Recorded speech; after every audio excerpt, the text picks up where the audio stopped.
Hello and welcome to this video.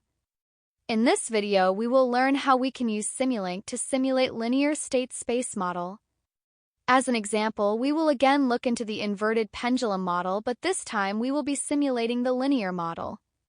From the previous lectures, you already know about the nonlinear model of the inverted pendulum with small angle approximations. This has been rewritten here for simplicity. So, this is the nonlinear model. And you also from the previous lectures already know how to linearize this model. To linearize this model, we chose an operating point or the point for linearization. And those operating point was chosen to be 0 for all the states. 0 for alpha, omega, x2 as well as for v2. For this choice of operating point, we linearized the system and we obtained a linear state space model of this form. Here, delta x is the delta. This is the deviation variable. And deviation variable is the difference between the actual state and the chosen operating point. Delta u in this case is also in deviation form. And this delta u is the difference between the applied control input and the corresponding operating point for the control input. Now we have chosen x-op ourselves. And this delta is 0 for all 4 states. Now, before we can simulate this system linear model, we first have to find out the corresponding operating point for the control input for the given choice of operating points for the states. In other words, we first have to calculate u-op for a given x-op. And to calculate u-op from x-op, we have to make use of model but at the steady state, so we will solve this model at the steady state and find out u-op. To solve the bond-leader model at the steady state, we have to equate the left-hand side of these 4 differential equations to zeros respectively. So when we equate the left-hand side of the first differential equation to 0, we get omega equals to 0. Similarly, if we equate the second equation, which is this one here, we will get the first differential equation to 0, and similarly if we equate the third and the fourth equations to 0, we will get some expression, but I think these 2 equations are enough for us to calculate f for this particular example. For other examples, you may have to use all of the available equations, but for this only these 2 are enough. So let's proceed further. So you have to solve the 2 algebraic equations and then calculate f. So as you can see, if we put omega equals to 0 here, this term will become 0 and this term will also become 0. So let's see the simplified equation. We can see that in order to calculate f we need alpha, but we know the operating point for alpha is 0. So if we put alpha equals to 0 in this equation, we will get all of this term equals to be 0. We see that the operating point for the control input is equals to 0. Well, this is a simple example as to how we can calculate the operating point for the control input by analyzing the steady-state model of the nonlinear process. Now, for the choice of xop and for the calculated value of the corresponding uop, we are now ready to simulate the linear state space model of this form. And remember that AC and BC for this example of inverted pendulum has already been calculated. You have to look into the previous videos if you have missed it. We will use Simulink to simulate this model, and we will also plot the simulation results in Simulink. Let's open up MATLAB, and at first let's make a MATLAB script for finding the AC and BC matrix. And we can do that in a plain MATLAB script. To open the MATLAB editor, you can simply type edit and press enter. So in this MATLAB script, let us write all the necessary codes needed to calculate AC and BC of the state space model. From the previous lectures, we know the AC matrix and also we know the BC vector. In order to make the AC matrix, we have to know the parameters of the model, which are M1, M2, L, and G, the same here. So in this MATLAB script, let's first define this system parameters because we need them to calculate AC. So let's go back to our MATLAB script. Here let's define the system parameters. Now let's write the matrix for A and B in this MATLAB script. The matrix is here, and I will directly write this matrix AC and for BC in the MATLAB script. Let us also write the operating points for the states as well as for the control inputs. For this particular example, it was very easy to find the value for the operating point and for control input, which was equals to 0.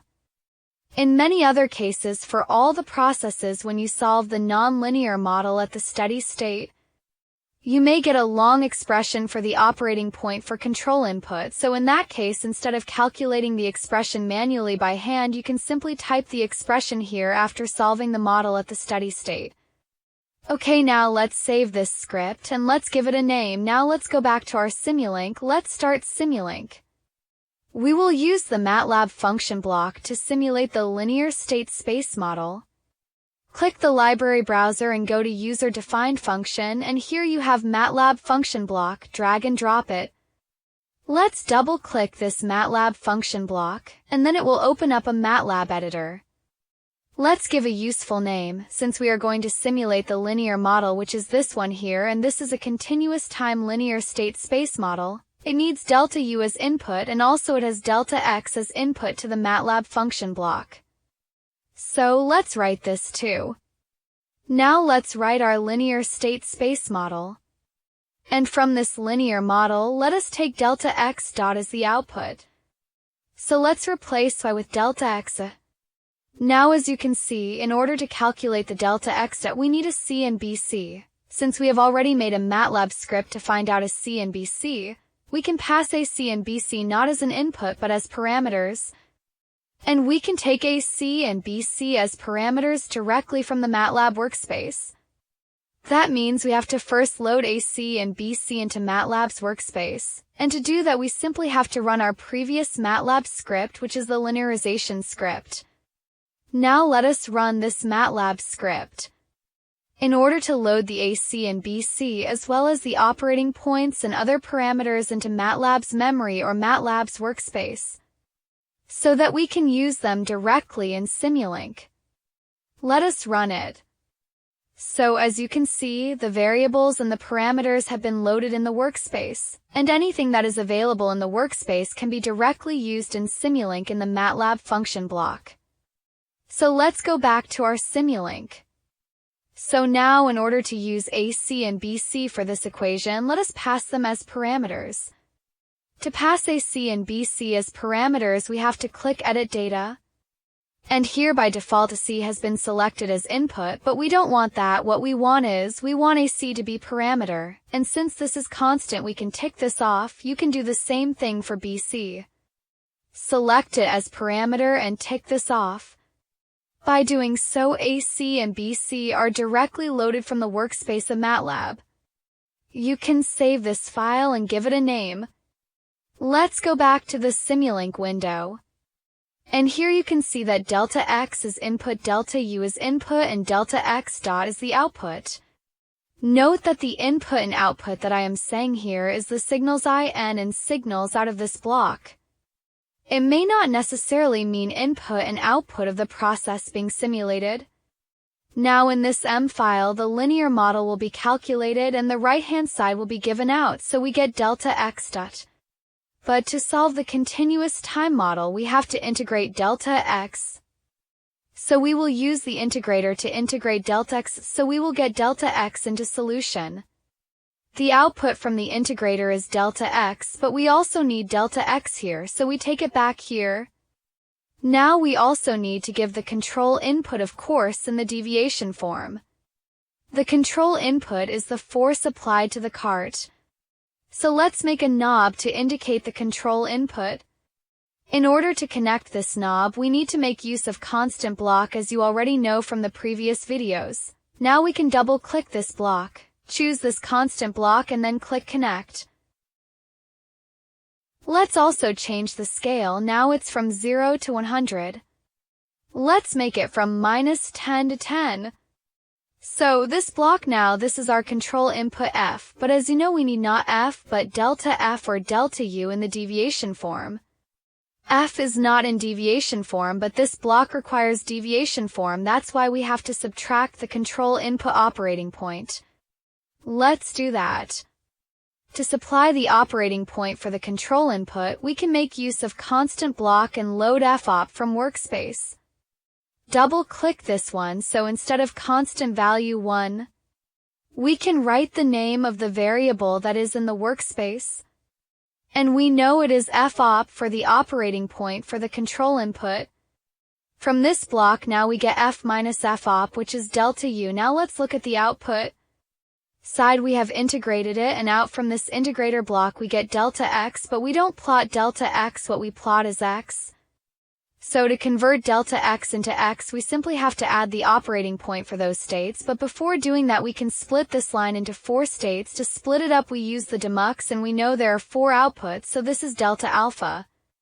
We have loaded alpha op using a constant block directly from the workspace of MATLAB. Delta alpha plus alpha operating point will give you alpha, so this is your alpha. Now we can plot this alpha. We can do the same thing for the remaining states. Now this is our omega, this is x2, and this is v2. Now we can plot these 4 states. In order to plot all these states I will simply use a scope block, and for simplicity I will simply copy and paste the scope block from the previous video. Now let's connect. We don't apply any force to the cart because this is simply an open loop simulation, and we simply assume that the cart is simply standing still. Okay, so let's make this 0 for the initial value of the integrator. Let's initialize the alpha with 15 degrees. But all calculation has to be done in radian. So let's change into radian. This is for alpha. For omega, let's put 0. For x2, let's put 0 as initial condition, and also for v2, let's put 0 as initial condition, then click OK. Now to simulate this system, let us first set up the simulation environment. Let's first set up the stopping time, the sampling time, the solver. So let's first click onto the configuration parameter. Let us simulate it for 1 second. Let us use fixed time step solver. And let us choose Runge-Kutta 4th order solver. Click on the additional parameters, and in the fixed step size let us choose 0.1. Click apply and OK. Now we are ready to run the simulation. Click Run. So here is the simulation results. As we can see that the process is unstable. So the angle alpha keeps on rising. That's why the angular velocity also keeps on rising. The position of the cart is pushed towards one side, and thus the velocity also increases towards one side. So this clearly is an unstable system, which obviously requires a controller if you want to make the pendulum inverted. We can also see or examine that the system is unstable by looking into the eigenvalues of the AC matrix. Let's have a look at it. Let's go back to the MATLAB command window. Here is our AC matrix. Let's check the eigenvalues of AC. So as you can see, or as expected, one of the eigenvalues has positive value, positive 3.83, and because of this positive eigenvalue, so we can say that the system is open loop unstable system. Thus, we need a controller to control this system. Later on in this course, we will talk about LQ optimal control for controlling the linear inverted pendulum model in detail. So this is how you simulate a linear state space model of a given process. The most important thing is to know that the linear model takes in deviation form both for the control input as well as for the states. And the integrator integrates the deviation equations, which is obviously the linear model equation. If you want to plot the response, we don't plot the deviation variables, we plot the actual variables. That is why we have to add operating values for each states before we plot it.